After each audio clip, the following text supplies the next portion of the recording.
Please welcome the head of the St. Paul Fire Department, Chief Tim Butler.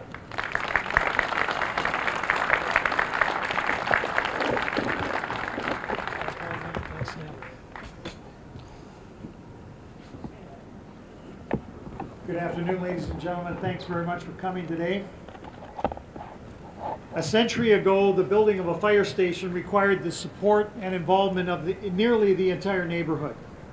From local craftsmen to school children to parish congregations and business leaders, all would pause on their daily errands to watch a beam go into place, to ponder the pattern of a bricklayer's trade, or to note the daily progress being made.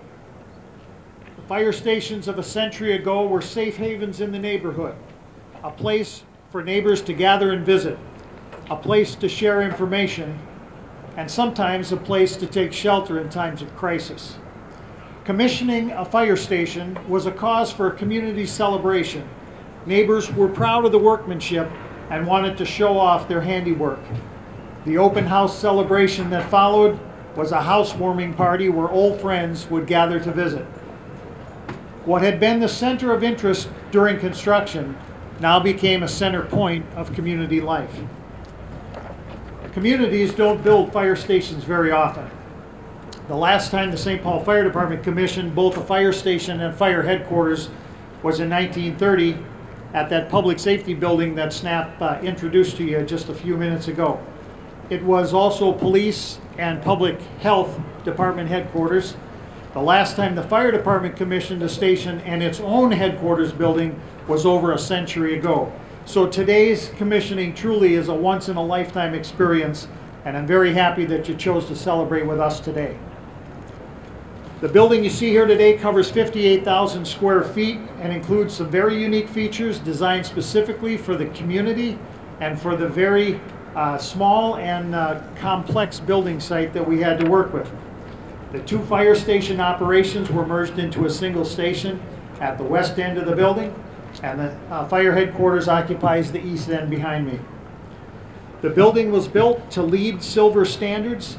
Motion detectors ensure that lights, heat, and air conditioning are minimized in unoccupied areas, and throughout the building, energy and water conservation were a priority in construction. Water runoff is captured by a 9,000-foot green roof and recycled to water sustainable native plants and the firefighters' vegetable garden.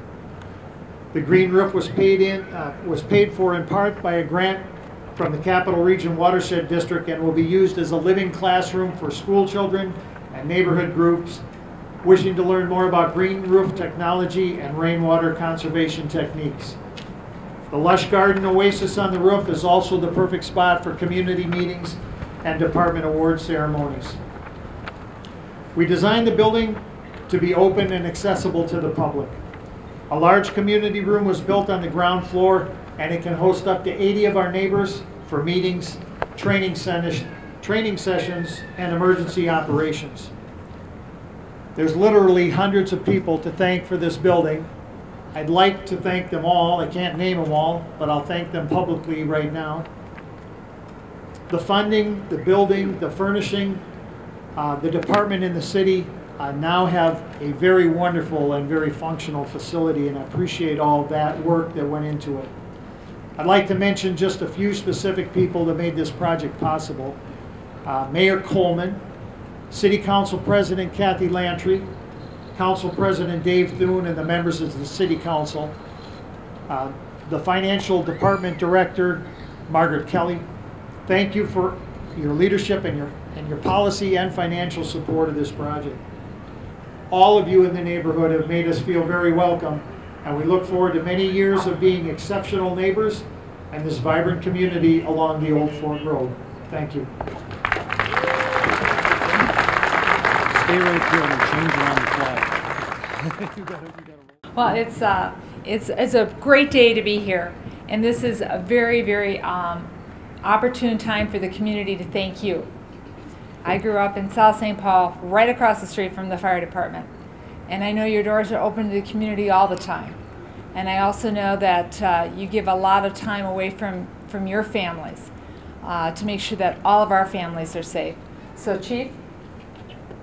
on behalf of all the families in the 4th Congressional District and all the volunteer fire departments, and I know this from being on the City Council in North St. Paul, who know you're there for them as well as you're there for the families, for your expertise and help and your great equipment. I'd like to present to you a flag honoring the work and the service of all the firefighters in St. Paul, but in this company in particular. Thank you very much for what you do. We know you're there for us whenever we need you. Thank you so much.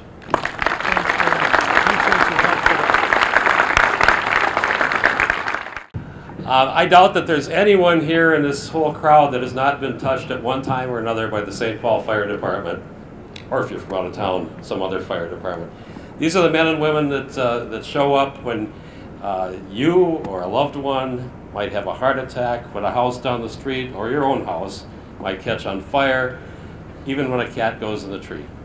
These people are here for you every single day, and this building is only a building, but it's full of the men and women that care about you and protect you.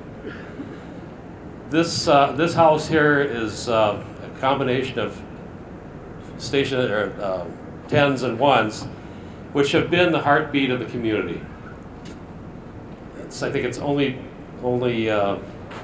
right that this thing be a community celebration. Even the design of this building, Becca Hine, former president of the West 7th Street Federation, an architect herself, worked with the designers to come up with a building that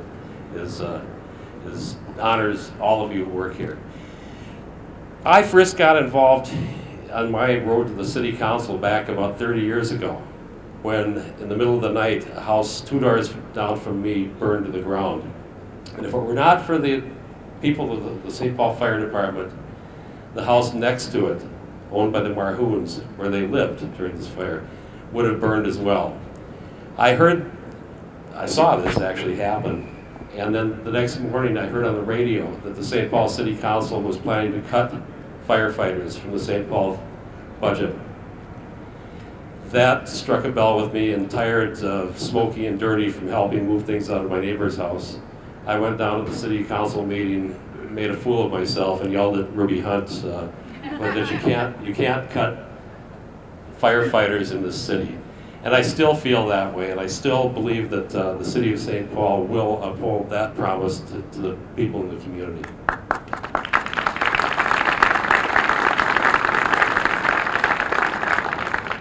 So when you look up and down West 7th Street, as you leave here today, you'll see a vibrant, wonderful neighborhood. A neighborhood that has provided dozens, if not hundreds, of firefighters to this department, many who are here today. But a neighborhood who cares deeply about the people that represent them and take care of them. So I want to thank all of you who will work in this building, who will take care of this community, and who will be here probably for another 100 years. So thank you very much, everyone who's had a part of this.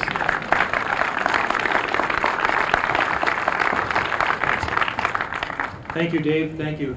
It was just pointed out to me, this is about our next speaker, but I was told the last time he spoke here, there was a vulture circling up above, and it was just pointed out there's another one circling up there. So we don't quite know what that means, but maybe there's some significance to it anyways.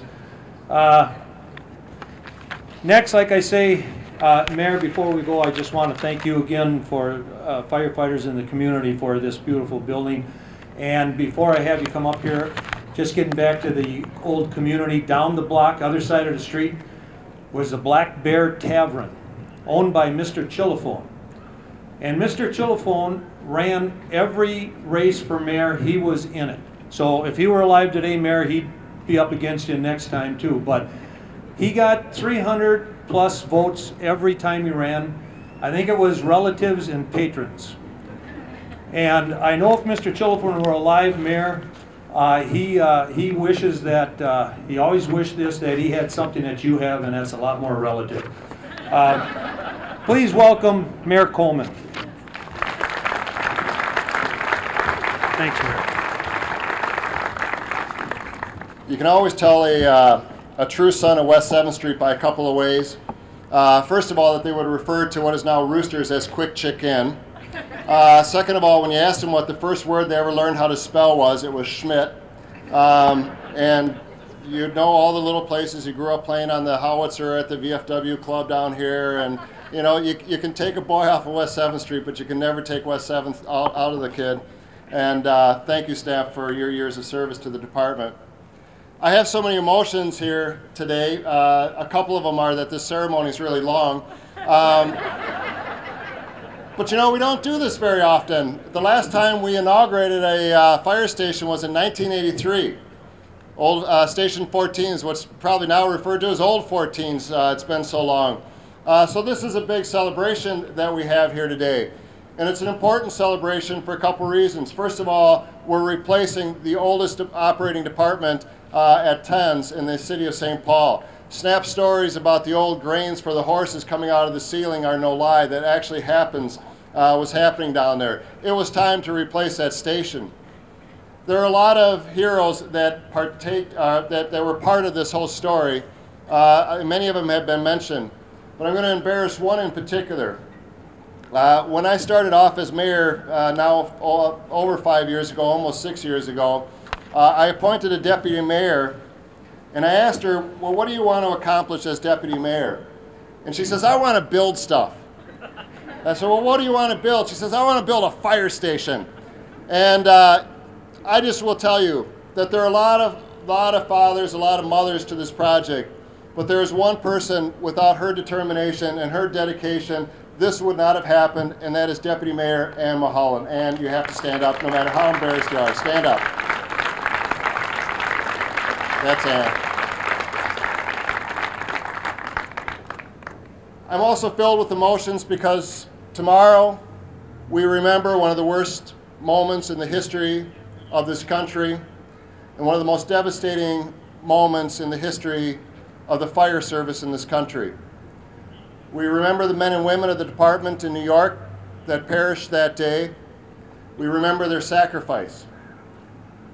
But we were asked on the radio this morning to remember how you felt back then. And at the same time, we were filled with sadness. At the same time, we were heartbroken for the families of those who lost loved ones on that day. We were also filled with pride for the men and women that didn't run out of those buildings as they burned, but they ran into those buildings, carrying their gear, carrying all of their equipment, doing the best they could to communicate. And many of us on that day made a vow that we would do everything that we could to make sure that the men and women that risked their lives to protect all of us would have the best equipment, the best possible support that they could have. Today, I think we dedicate an important piece to that legacy, because today we dedicate the state-of-the-art facility that replaces the aging, decaying facilities at our other stations. We do it with an investment on the part of all of our community. We do it with modern features, a backup command center, green roofs, the whole 9 yards. $15 million worth of investment that we recognize here today. But it's an investment in the protection and the safety of all of us in this community. And it is incredibly important that whenever we remember September 11th, 2001, we pledge for the future that we will always give the men and women who risked their lives for us the absolute best support so that they can do their job.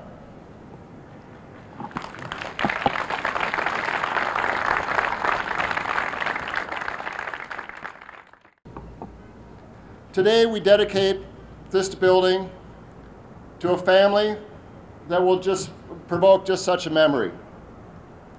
Today we dedicate this building and name this in the memory of two firefighters that were not only pioneers in the department, but were also integral members to their community, always giving, always thinking of others. One who died in the line of duty. Today, we honor the memory of William and Alfred Godet. And today, we dedicate this building to their memory. William was the older brother. He joined the department on October 21st, 1885. He was promoted to lieutenant in 1890 and was later promoted to captain before retiring after 41 years of service in 1926. William was the first black lieutenant and captain in the St. Paul Fire Department, and according to some accounts was the first black captain in the nation on a career department. He was a well-respected member of the department. He was known for his fair treatment of others and his effective leadership of his troops. His younger brother was Alfred. Now, being the younger brother of 4 older brothers, I know the younger brother never gets all the respect that they deserve. Sometimes we never let that grudge go away. But Alfred joined the department in 1909, and he was later promoted to pipeman. He was killed in the line of duty in December of 1921, responding to an alarm. And he's actually buried in Ohio. When you think about the challenges that those 2 men faced in the department, we should always remember what that pioneering spirit meant. We should always remember what they meant to the department and how many doors they opened up for others. But it wasn't just their service to the department that we remember. There are legendary stories of the Gaudets opening their house to others to take in people that were sick during the influenza epidemic in the 1917 era. It's this spirit, it's this service to community that we honor here today. We're lucky enough to have some of the relatives of William and Alfred with us here today, and we ask them to join us today. We have Annette McGee Wright, William's great-great-granddaughter, and her sister Frances McGee Cromarty. Are you here? Please come join us here.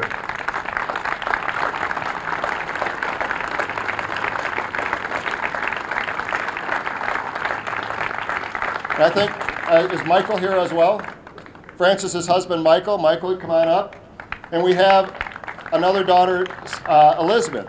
Where's Elizabeth? Come on up, come on up.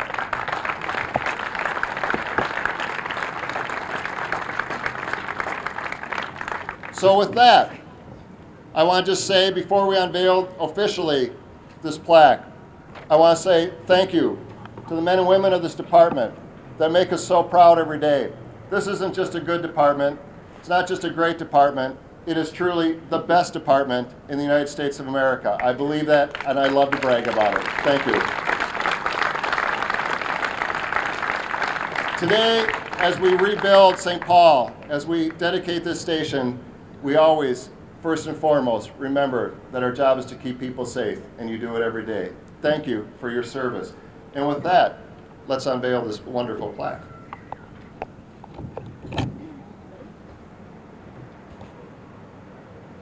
Drum roll, do we have a...